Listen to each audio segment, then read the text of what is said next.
ito na guys. Ito yung apat na ginawa kong keychains. Sana, but ginawa ng laruan ng anak ko. So, ito si Zoe.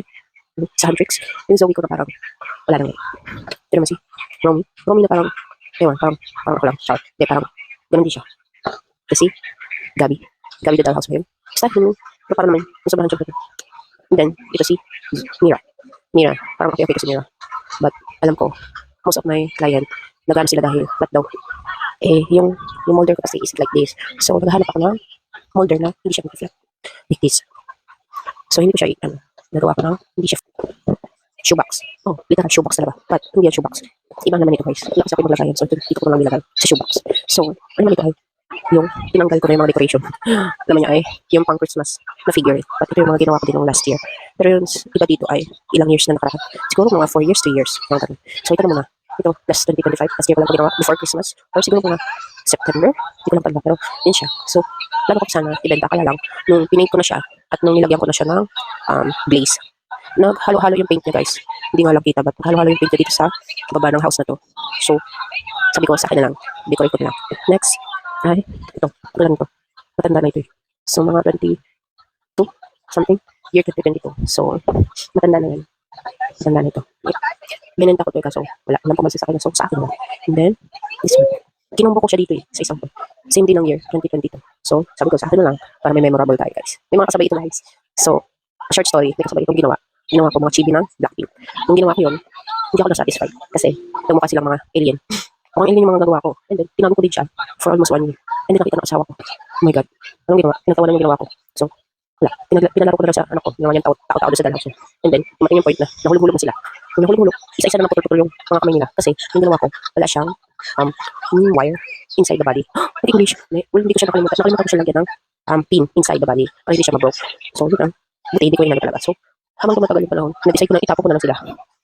Kasi, naiinis ako eh.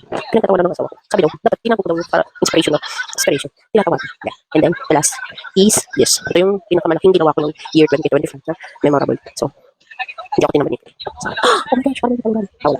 So, ito. The Mini Belen. So, lang ko talaga dito, i-benta. Kaso, sabi ko, pag nalang muna. Pag-trip ko na i-benta. So, ito. Almost 3 weeks ko siguro ito ginawa. Ay, hindi. Siyempre, pinakuyo ko. Kasi air dry ko. Ayan, ito yung ginawa ko na malaki. Ito yung pinakamalaking ginawa ko no, buong taon na yun. So, yan. So, make it simple lang, guys. And then, ito, hindi siya clay, guys. Mga ano siya, barbecue stick. Nilagyan ko ng paint and glaze para, ano siya, same lang siya. So, medyo mabigat siya kasi purong clay itong ginawa ko. Pati yung base niya is clay, air dry clay. And then, these mga figurines, air dry clay. And then, these flowers, air dry clay. And then, these names, air dry clay. Itong proof niya is air dry clay. Ito lang mga wood na to is barbecue stick. Diba? So, tataguin ko siya. So, pag, inabot naman ako ng hindi katamaran. Yun, nakakagawa ko ng ibang klaseng creation. Pero, ang taba nila, di ba? Paano naman kuma. So, next is the day na para sabi sa inyo na gusto ko na mag-create ng mga creations. Dahil, wala. Parang may income ba? So, sorry sa anak ko ha. Naglalaro kasi siya. And then, next is, so talaga, hindi ko talaga gumawa ng mga play. Since noon pa. Nag-start ako mag-play noong year 2012 or 2013. So, inisip ko talaga noon, sabi ko, gusto ko gumawa ng mga liliit na creations. Minsan nga gusto ko bumili sa mall, pero nung bibili ako sa mall ang mahal, my God, parang sabi ko, wag na nga lang, sa isang pirasong marong kaliit na creation, hindi creation, mini Arthur, kasi mula nung bata pa, may ako sa mga cutie-cutie na mga figurine. Yeah. And then, nag-isip ako noon, sabi ko, gusto ko gumawa, yung akin din. Pero, na-search ako sa YouTube, pero bihira lang kasi gumawa noong panahon sa YouTube ng mga DIY na clay, pero then, meron ako nakita, mga foreigner yata yun. Hindi, parang Kastila ba? Ano basta ganun, iba yung language nila. Then, tinitingnan ko, inintindi ko na lang yung video nila. And then, ano ko yung create is made of salt ba yun? So, trinay ko yung, bumili talaga ako. Binili ko noon arena, and then salt. Salt. Sabi ko, trinay ko, ay nako, nakagawa na ako ng creation. Heart, ano ko yung heart yun. And then, sabi air dry clay. So, hinayang ko, pinatuyo ko, pinatigas ko. And then, tumigas naman siya guys. Pero, ano siya, hindi siya pwedeng gawing keychain or what kasi breakable siya. So, na-disappoint ako. So, isip ko naman ako siya. Nag-nood ako sa YouTube. Panood ako ng YouTube. Wala yung interest ko sa paggawa ng keychain or clay. So, na-interest naman ako sa scrapbook. O yung gawa-gawa ng scrapbook ba yun. And then, bili-bili ako ng mga papers, mga stuff, ganun. So, nakagawa ko, guys. Naghihilig ko din mag-scrapbooking. So, nawala na yung hilig ko sa clay. Tapos, nung nakagawa na ako ng scrapbooking, parang, ay, yun lang. Parang naboring ako nun. Kasi, hindi ko siya ibebenta. Pero, dumating din yung point na nakabenta ako noon ng creation ko ng scrapbooking. na-ibenta ko yun sa pamangkin ko na mahilig din yung mga classmate niya sa scrapbooking. So, mga ganito lang siya. And then, na-stop ulit. Kasi, syempre, hindi naman araw-araw mahilig sila sa mga scrapbook, diba? So, panahon lang. And then, bumalik din naman sa isip ko yung pag-clay. So, sabi ko, gusto ko talaga gumawa ng clay at mahilig ako sa mga, ano talaga, yung mga ganyan, mahilig. Hanggang sa nanood ako ng YouTube. Sa YouTube lang talaga ako nanood. And then, natuto sa mga ibang pag-create. And then, yun na nga, nakagawa na din ako. Una kong ginawa noon si mama ko kasi mag-birthday noon. So, mahilig si mama ko noon sa Candy Crush, year 2013. And then, yung kuya ko lang pagawa din siya ng mini-me, yun siya. So, wala pa ako ng mold. Talagang mano-mano ko siya ginawa. So, wala nga akong picture kasi hindi ko masok sa isip ko ng picturean yun. Basta ang isip ko lang noon, gumawa. Ganun. Then yung ate ko, nagpagawa. So, hanggang sa na-decide ko gumawa talaga ng clay. Hindi naman sa kasi wala pa ako nahanap na bilihan mga homemade na air dry clay. So, ako gumawa. So, hanggang sa ngayon, gumawa na talaga ako. Pero yung iba, talaga guys, sa in short story, talagang fake. Yung nakagawa na ako siya, sabi ko, wow, proud na ako sa sarili kasi dami ko ginawa. So, pakita ko sa inyo yung mga ginawa ko ngayon at last year. Okay. So, yun na nga guys. So, may ginawa ko last year, di ba? So, gusto ko i-click sa inyo. Yung iba dito, last year. Yung iba, last year. Yung iba, ewan ko kung ilang taon na talaga to. So, dito ko siya nilagay. Siguro kung hindi ko tinapon yung creation ko, diba? Siguro, mga 3 Tupperware na yun. Ayan guys, so, let's introduce you guys. So, dito sa isang Tupperware, ito yung mga creations ko na, yung iba walang place, yung iba, ewan lang, random lang. So, ito last year. Ginawa ko siya dahil i-upload ko sana siya sa graduation ng mga anak ko. Giveaway ka sana ako. So, wala. Inabot na naman ako ng ewan ko. Sa ganyan siya guys. And then, may iba dito. Last year ka. Ito, last year. Last year. 2023.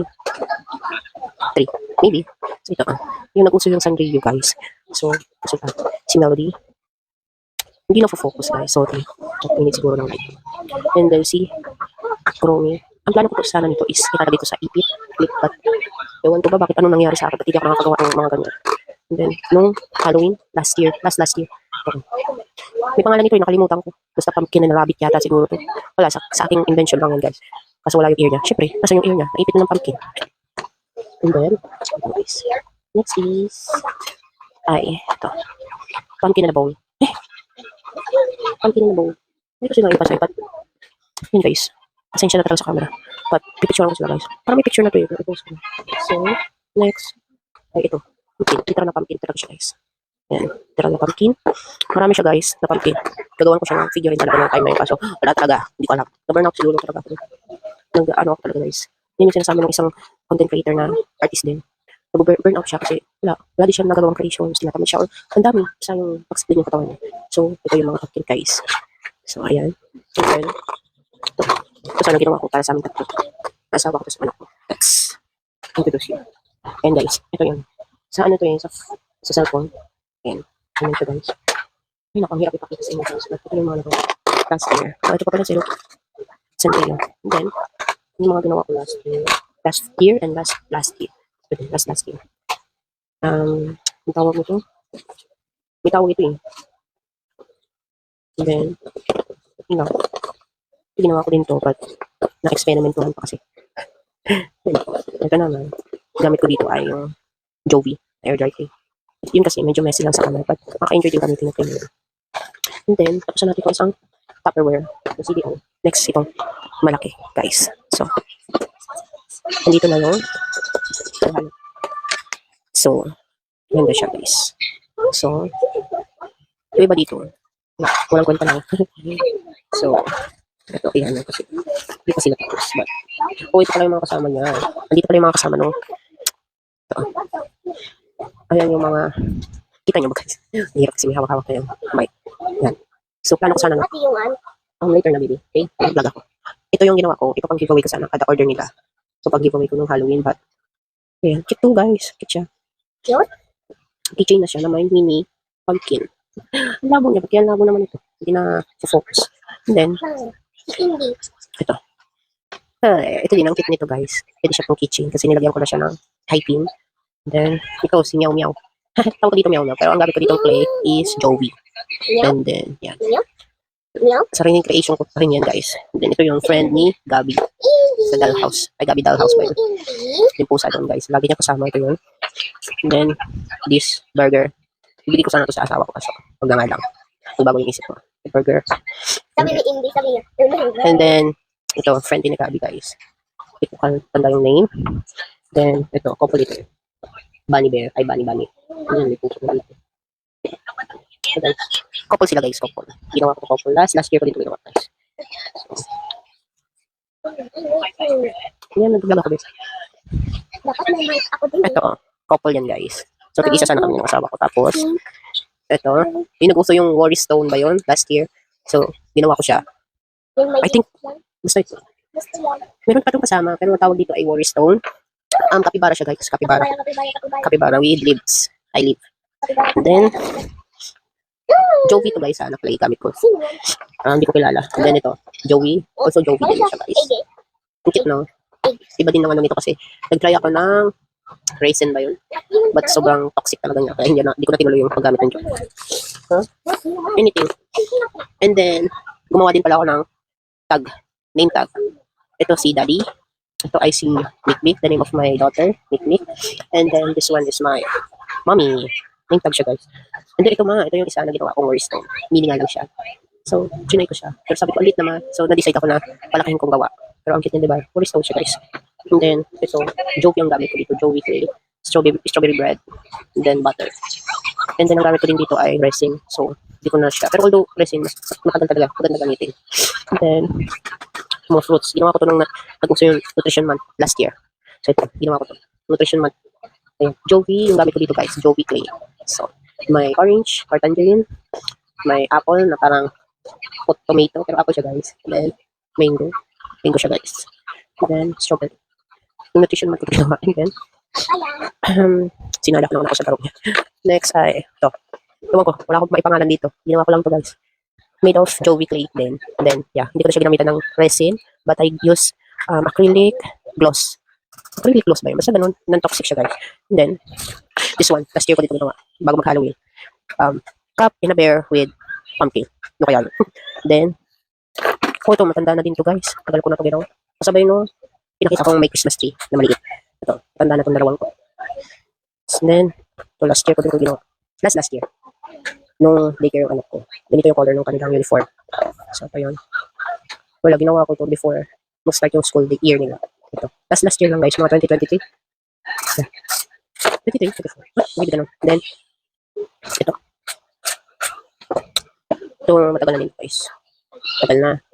Nagagawa sana ako ng ano, pag-souvenir, ng binyag, or pang birthday. Then, ito, yung hinata kong antok. Ewan, hindi ko maintindihan ako ng itsura niya na. Hinata from Naruto. And then si Naruto, naiwan din. Ayan. At papangitan ako sa kanila. And then sa, ano ba yung anime? Ayan, hindi ko kilala sila guys, pero ginawa ko sila. Ang cute kasi, couple yan. Ay, hindi naman sila couple. Anime yan. Pero hindi ko talaga ma-improve yung face nila guys. Ito. May sword siya dyan na malaki, kaso natanggal na. Then, yun lang guys. Wala. Bali yun lang talaga yung nakuha. So, plano ko gumawa ng yung taon na marami. So, ayun na nga guys. Pinakita ko na sa inyo yung mga creation ko last year. So, ngayon, pinakita ko rin yung last year din ko din ito ginawa. So, ngayon, wala pa talaga ako nagawa. Wala pa akong gawa ngayon. So, sisikapin ko gumawa ng marami ngayon para ma-introduce ko. So, hanggang dito lang ang video ko. So, hopefully, naikwento ko naman sa inyo guys. So, bye-bye! Bye-bye!